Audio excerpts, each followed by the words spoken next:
What is your dream? A life of complete freedom, a millionaire, a name etched in history. But before you know it, you're drowning in rent and loan payments. Your time is devoured by a job you don't even like. Frustration, impatience, procrastination. And then you tell yourself, if I really tried, I could make it. This is the story of a man trapped by his dreams. Zheng of Longxi was born with talents and became a government official at a young age. But that wasn't enough. I'm not meant for an ordinary life. He abandoned his position to become a poet, hoping to leave his mark on history. But success never came. One by one, his former peers rose in rank while he remained behind. Days without results, a life sinking into poverty. Until, in the depths of despair, he became a tiger. Beneath the moonlit night, a tale begins. Sangetsuki, The Moon Over the Mountain, by Atsushi Nakajima. In the distant land of Longxi, now known as Gansu Province, there once lived a man named Zheng. He was a scholar of great learning, a man whose brilliance shone like a beacon. In the final years of the Tianbao era, during the mid-8th century, he passed the imperial examinations at a young age, securing his place among the ranks of officials. Soon after, he was assigned to a minor government post in Zheng. Yet Zheng was a man of unwavering pride, a solitary figure with a temperament as sharp as a blade. He held an unshakable belief in his own talent, too proud to accept the position he deemed beneath him. A mere low-ranking official's life did not suit him, and before long, he cast away his government robes and walked away from the world of bureaucracy. Withdrawing to the remote mountains of his homeland, he severed ties with society, dedicating himself entirely to the art of poetry. He yearned not for fleeting wealth or power, but for a name that would echo through the ages as a poet of renown. Yet fame did not come, and as the days turned into years, the struggle of life pressed heavily upon him. Hunger gnawed at his body, and despair took root in his soul. Over time, his once youthful and handsome face grew gaunt. His cheeks hollowed, his frame became skeletal, and his once gentle features hardened like weathered stone. His eyes alone remained sharp, burning with an unnatural intensity. But the radiant youth who had once walked the halls of the Imperial Academy was nowhere to be found. Years passed, and at last poverty shattered his resolve. For the sake of his wife and child, he set aside his pride and made his way east once more, seeking the very government post he had once scorned. It was not merely hunger that drove him, but the quiet, bitter realization that his dream of poetic immortality had begun to fade. Meanwhile, his former peers had ascended to towering positions of power. Men whom he had once dismissed as fools, unworthy of even his scorn, now stood far above him, issuing orders that he was bound to obey. The weight of this humiliation was crushing, an agony beyond words. With each passing day, resentment and frustration festered within him. He could find no joy, only an ever-deepening sense of isolation. The darkness within him grew, wild and unchecked. A year after returning to government service, he set out on an official journey.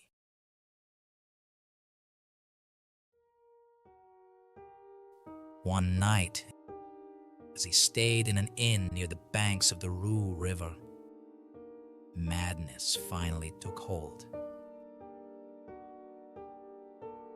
In the dead of night, without warning, he leapt from his bed, his face twisted with a sudden and terrible change.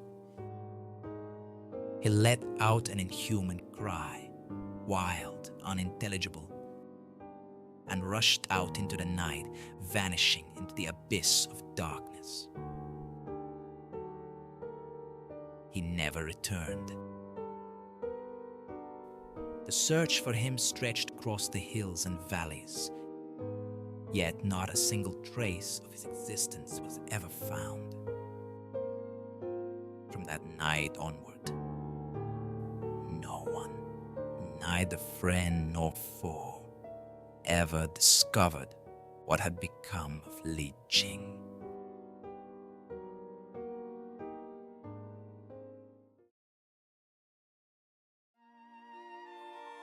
The following year, Yuan Khan, an imperial censor from Zheng Commandery, was sent on a mission to Lingnan by imperial decree. On his journey, he stopped to rest in the town of Shangyu. Before dawn, as he prepared to depart, a station officer at the post house stepped forward and warned him. Beyond this point, man-eating tigers prowl the roads. Travelers may only pass safely during the daylight hours.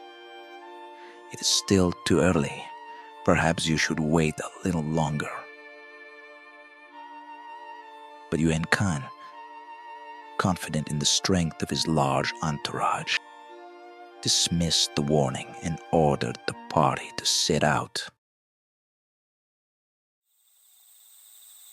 Under the pale glow of the setting moon, they made their way through the grassy paths that wound through the forest. And then, without warning, a massive tiger sprang from the thicket. It leaped forth as if to attack, its muscles tensed, eyes locked onto its prey. Yet, in the very next instant, it twisted its body mid-air and retreated back into the tall grass, vanishing as swiftly as it had appeared. From the darkness within the thicket, a voice, distinctly human, whispered in a hushed, trembling murmur.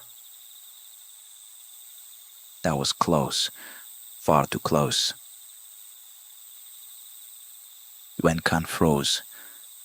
The voice was oddly familiar.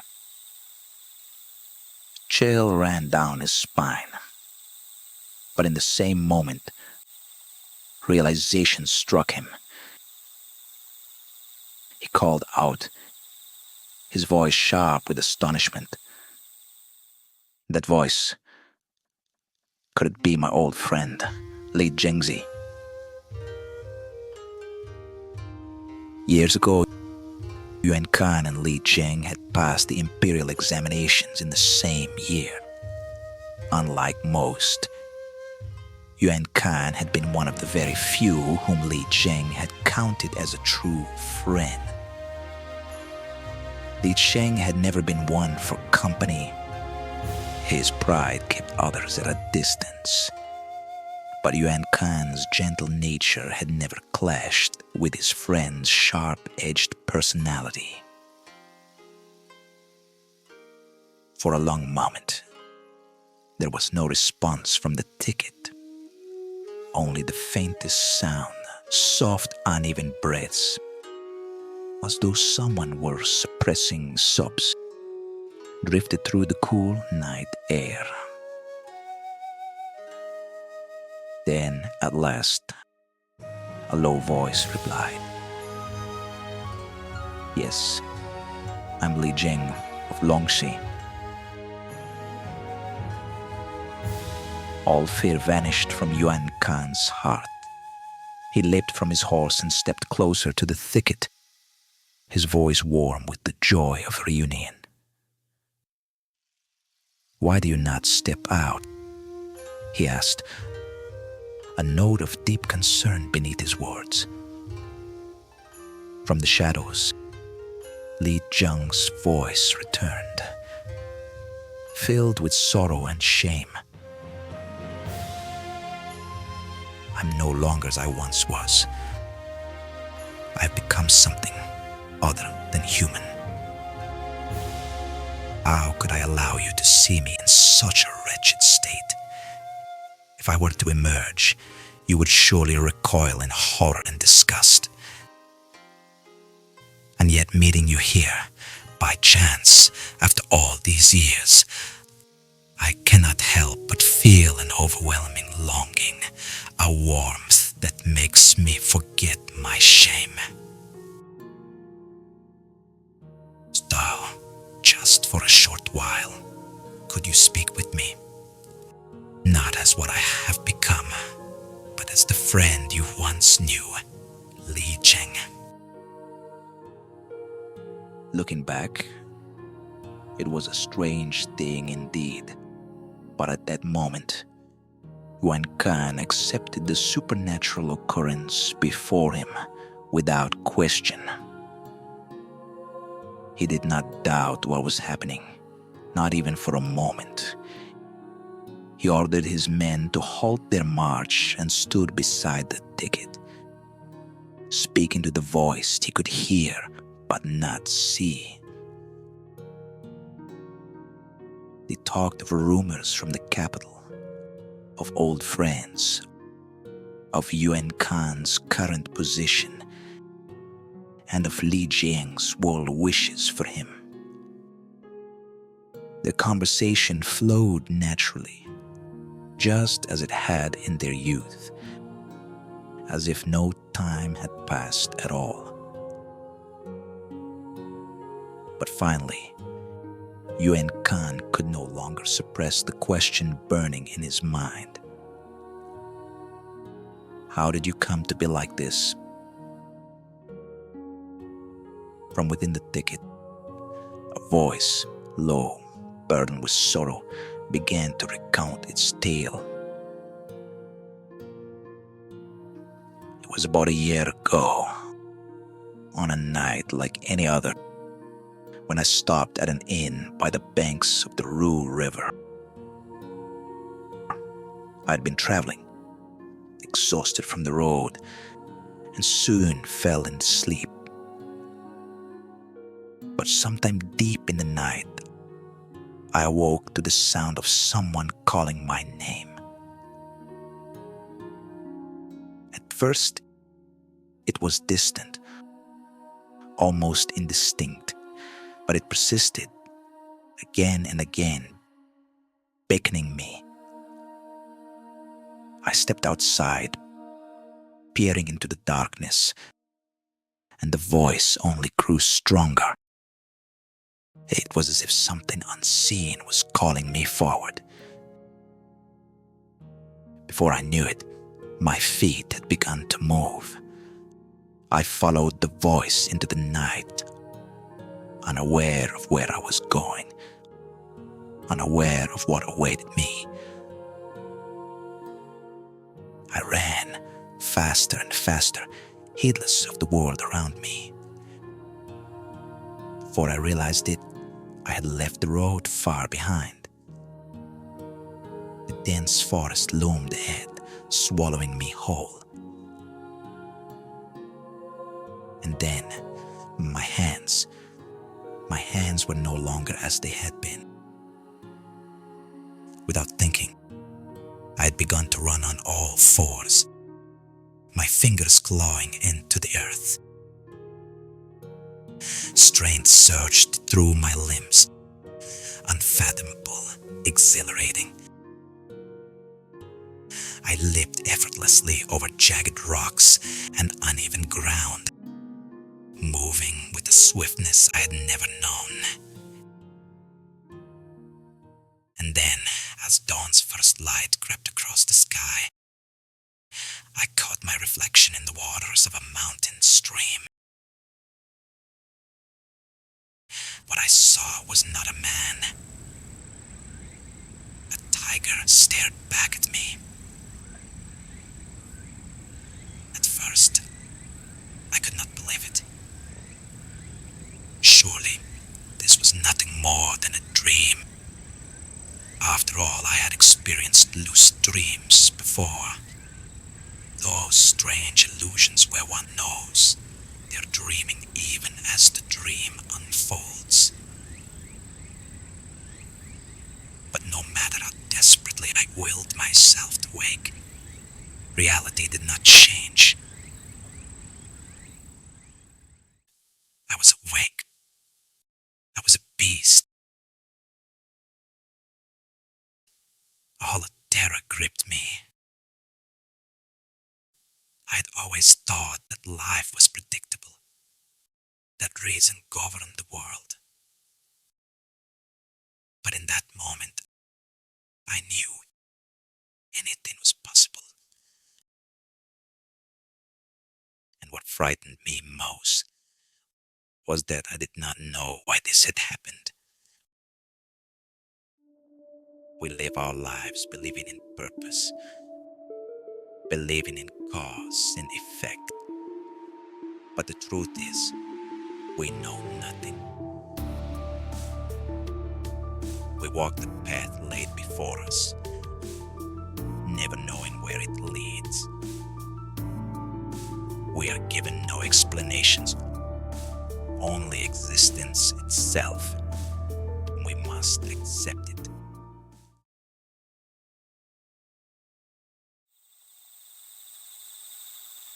I thought of ending my life right then. But just as I resolved to throw myself into the river, something happened. A rabbit dashed past me. In that instant, the last shred of my humanity vanished.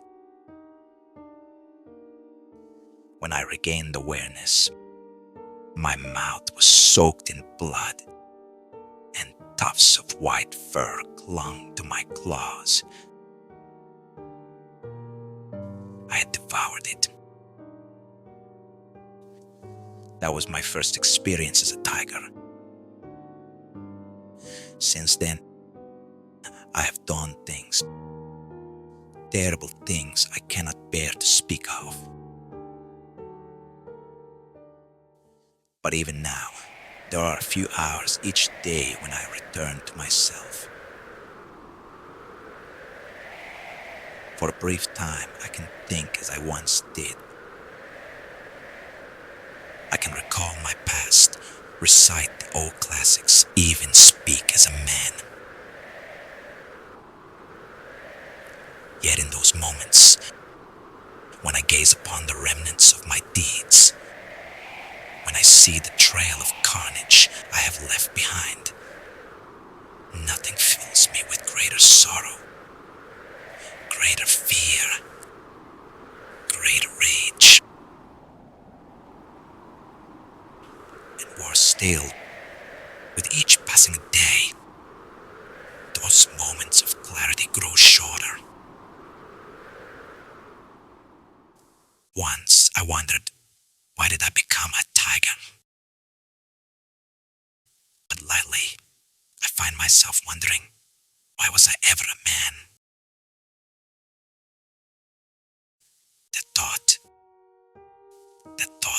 recognize me. Soon my human heart will be lost entirely. I will no longer remember what I was. I will live as a tiger, kill as a tiger, and believe I have always been one. Just as an ancient palace, once grand, is buried beneath the shifting sands of time, so too will my humanity vanish beneath the weight of my fate. And so one day I will forget my past entirely. I will become nothing more than a beast roaming the land in madness. If I were to meet you on the road, then, as I have today, I would no longer recognize you as my old friend. Instead, I would tear you apart and devour you, without a single moment of regret. After all, is it not true that both beasts and men were once something else? At first, they remember what they were, but in time, that memory fades until they are convinced they have always been as they are. But no, such questions do not matter. If my human heart were to disappear completely, I would likely be far happier that way.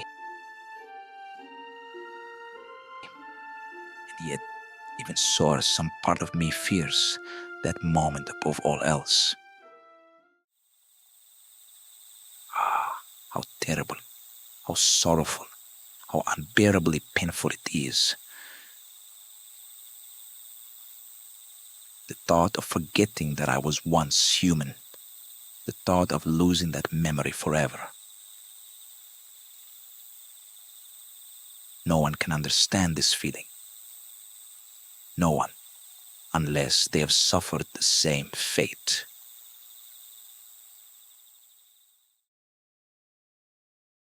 But before I lose myself entirely, there is one last favor I must ask of you. Yuan Khan and his companions stood frozen, their breath held, listening to the strange, sorrowful voice emerging from the thicket. The voice continued. It is not much. Once I sought to make my name as a poet. But before I could fulfill that dream, I fell into this fate. I wrote hundreds of poems, yet none were ever shared with the world. By now, my manuscripts must be long lost. I do not even know where they might be. And yet, there are still a few dozen that I can recall. If nothing else, will you write them down for me? Will you let them live on in my place? Not so that I might call myself a poet even in death. I do not know if they are worthy of praise or not. But I have lost everything, my home, my mind, all for the sake of my devotion to poetry. To leave not even a fragment behind, that is a sorrow too great to bear.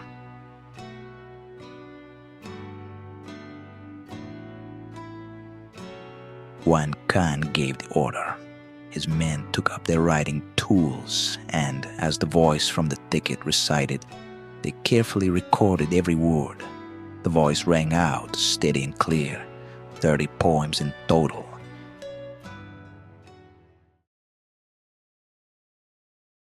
Each one was refined, elegant, filled with depth and brilliance. There was no doubt that the writer possessed extraordinary talent. Yet as Yuan Khan listened, admiration was accompanied by a vague sense of unease.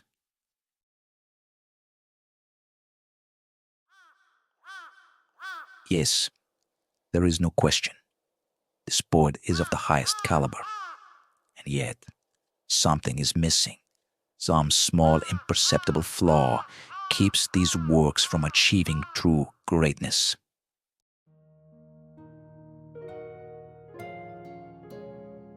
At last, when the final poem had been spoken, Li Jing's voice changed. The steady recitation was gone, replaced by a tone of bitter mockery. He laughed, not at the world, but at himself.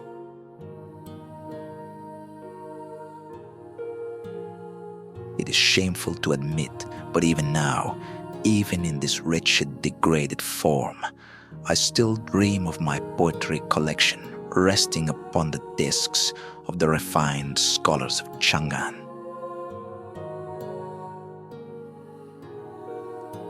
I see it in my dreams as I lie within the depths of this cave. Laugh if you must. Laugh at the pitiful man who failed to become a poet and instead became a beast.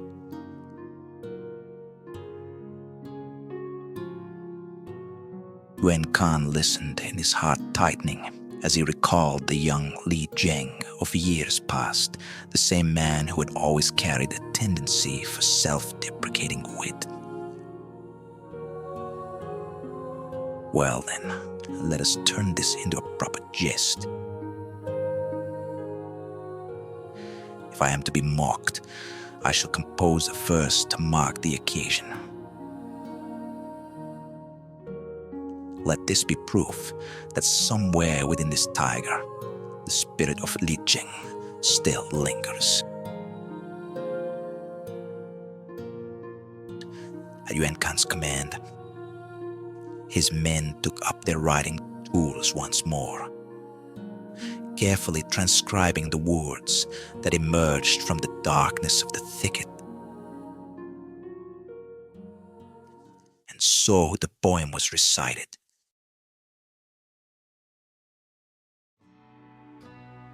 Seized by madness, I have become something monstrous. Afflicted by calamity upon calamity, with no escape. Now, who would dare challenge these fangs and claws? Once we stood side by side, our names spoken in admiration. I lie beneath the withered reeds, no longer a man but a beast. You in your carriage bask in the heights of prosperity. This evening, the moon shines over mountain and stream. Yet I can no longer raise my voice to the sky, only drown in my sorrow.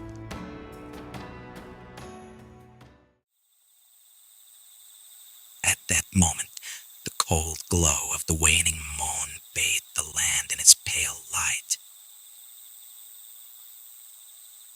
The white dew lay heavy upon the earth, and a chill wind whispered through the trees, carrying with it the quiet promise of dawn. No longer did anyone marvel at the strangeness of this encounter. They stood in solemn silence, mourning the fate of a poet undone by misfortune. Then Li Zheng's voice rose once more. Earlier, I said I did not know why I met this fate. But now, I must admit, there are things that come to mind. In my days as a man, I deliberately avoided human company. People called me arrogant, proud, but none of them understood the truth. It was not pride, but shame. A shame so profound it masked itself as haughtiness.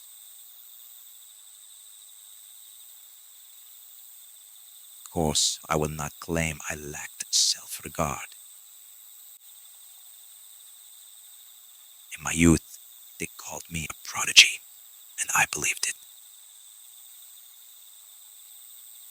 But that belief was fragile.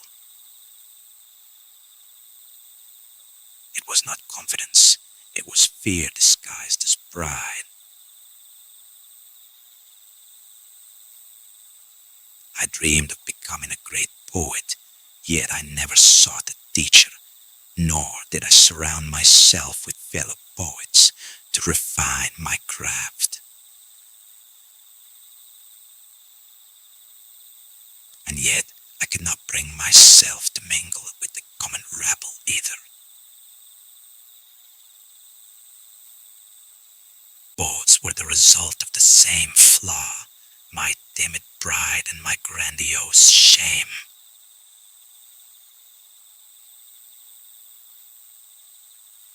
I feared that my talent was no true jewel, and so I refused to polish it, lest I discover the truth.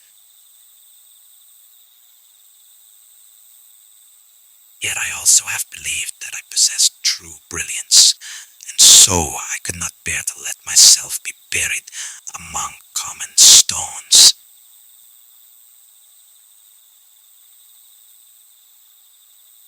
And so I drifted further and further from the world, isolating myself in resentment and humiliation. In doing so, I only fed the beast within me, this cowardly pride, this haughty shame. They say that every man is a beast tamer, and the beast he must master is his own nature.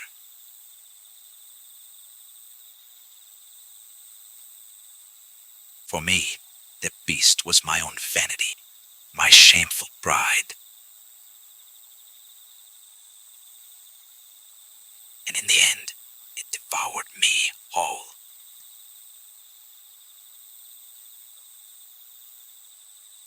It made me bitter, made me blind. It brought suffering to my wife and child. It pushed away my friends. And at last, my outward form became nothing more than a reflection of the monster that had always lurked inside.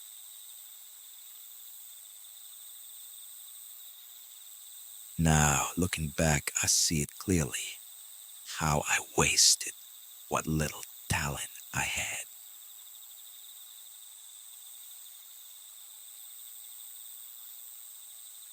Life is too long to achieve nothing, yet too short to accomplish everything.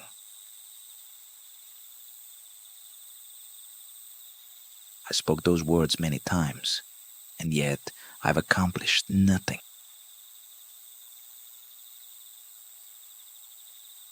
A coward's fear of exposing my own mediocrity, a slothful aversion to effort, those were the forces that defined me.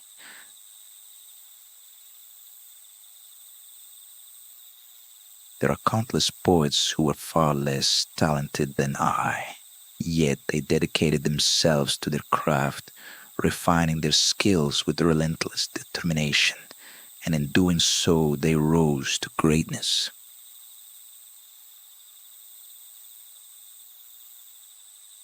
It is only now, as a tiger, that I have come to understand this truth.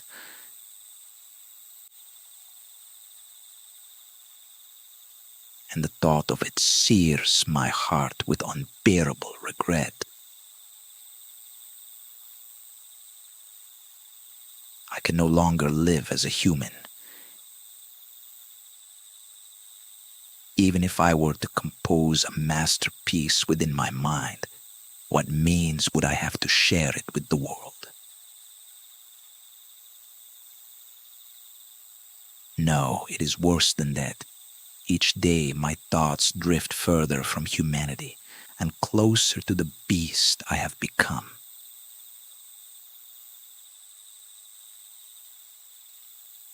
What should I do? What is to become of my wasted past? I cannot bear it.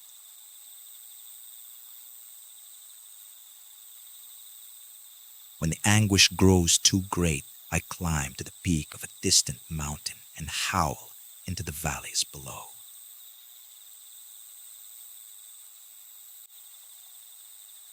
I cannot help but cry out. This sorrow, this fire that consumes my chest must be given voice.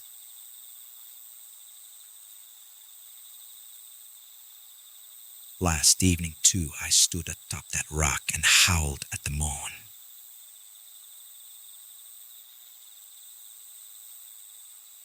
Is there no one who can understand this pain?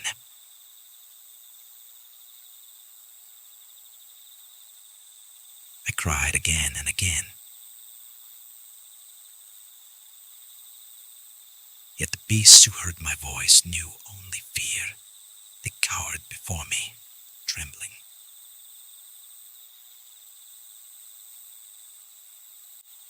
The mountains, the trees, the moon, the dew, they did not see a tormented soul.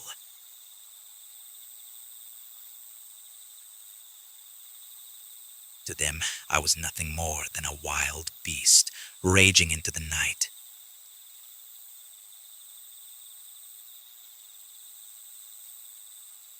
Even if I were to leap to the heavens, or throw myself upon the earth in despair, not a single soul would grasp the agony within me.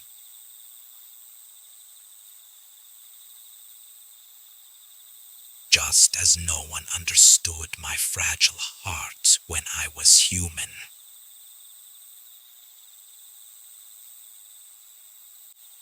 The wetness on my fur is not from the night's dew alone.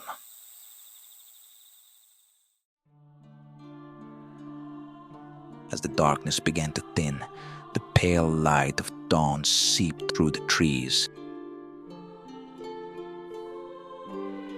Somewhere in the distance, the mournful call of a horn announced the coming of morning.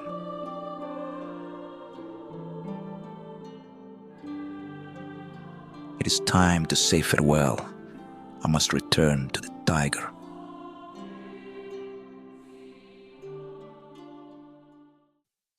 Zheng's voice was steady as he spoke.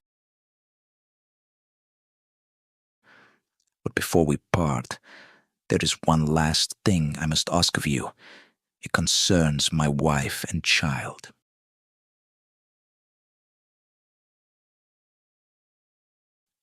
They still live in my homeland, in Luoyang. Of course, they know nothing of what has become of me.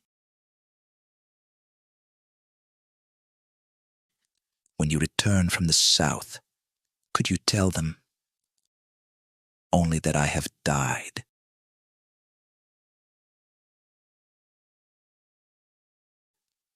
But I beg you, do not speak a word of what has happened tonight.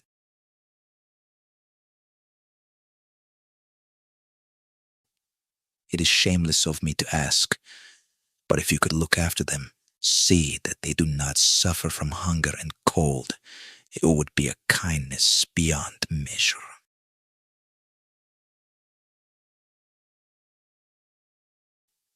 As his words faded, a heart-rending cry arose from the depths of the thicket.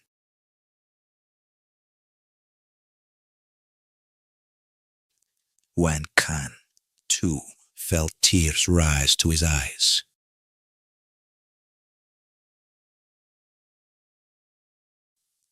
I will gladly honor your request, he said.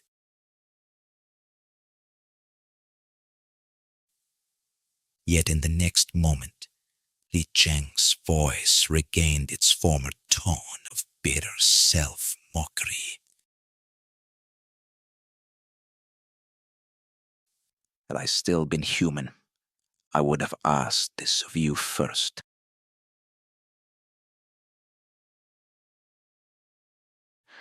But I am the kind of man who thought more of his wretched poetry than of his wife and child, who starved and suffered in my absence.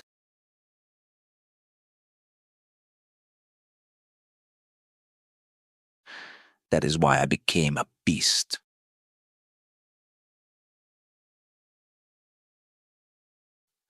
He let out a low, hollow laugh before continuing.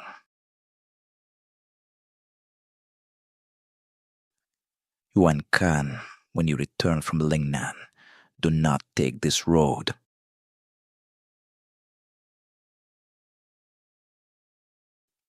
By then, I will be lost. If we were to meet again, I would no longer recognize you. I would attack without hesitation.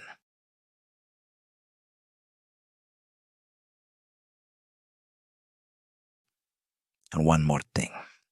After we part, when you have walked 100 paces ahead, climb the hill before you.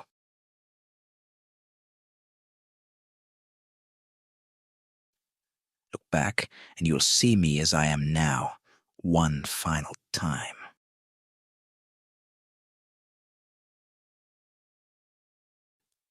Not out of pride, not to display my strength,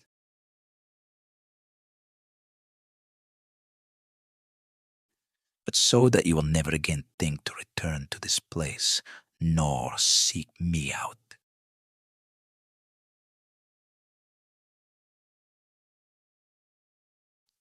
Yuan Kan bowed deeply toward the thicket and spoke his final farewell before mounting his horse.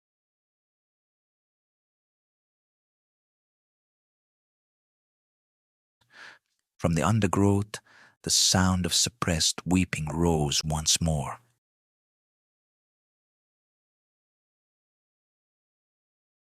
Even as he rode away, Yuan Kan turned back again and again, his face streaked with tears.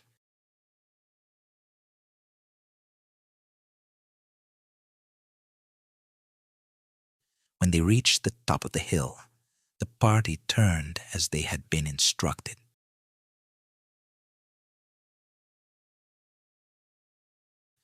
They gazed upon the clearing where they had stood just moments before.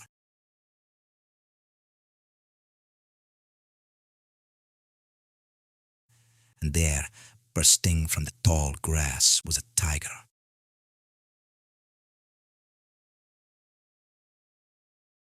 Its massive frame moved with fluid grace as it emerged onto the path.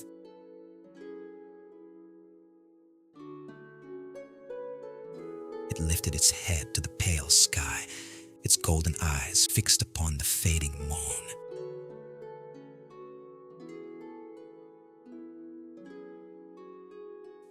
Twice, then 3 times, it let out a deep, resounding roar.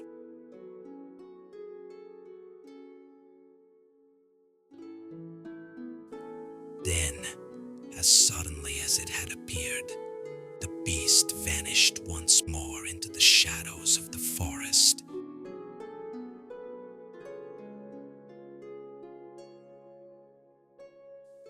And it was never seen again.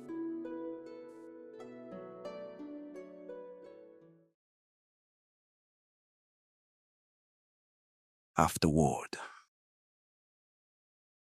what do you think would have made Li Zheng happy? Should he have lived a modest life as an official?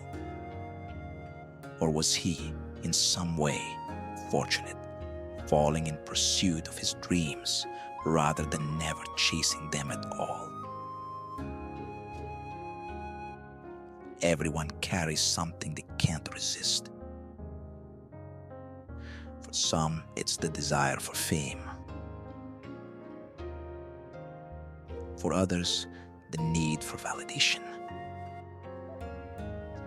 or perhaps something unspoken, hidden deep within. Maybe we all have a tiger inside us. What does yours hunger for? What does it long to devour? Tonight, take a moment to listen to its voice.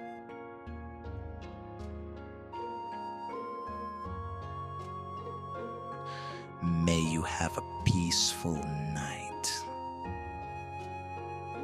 If you found this tale enjoyable, subscribing to the channel and leaving a like would greatly encourage this old storyteller. You have done well today. Rest easy and sleep well. Good night.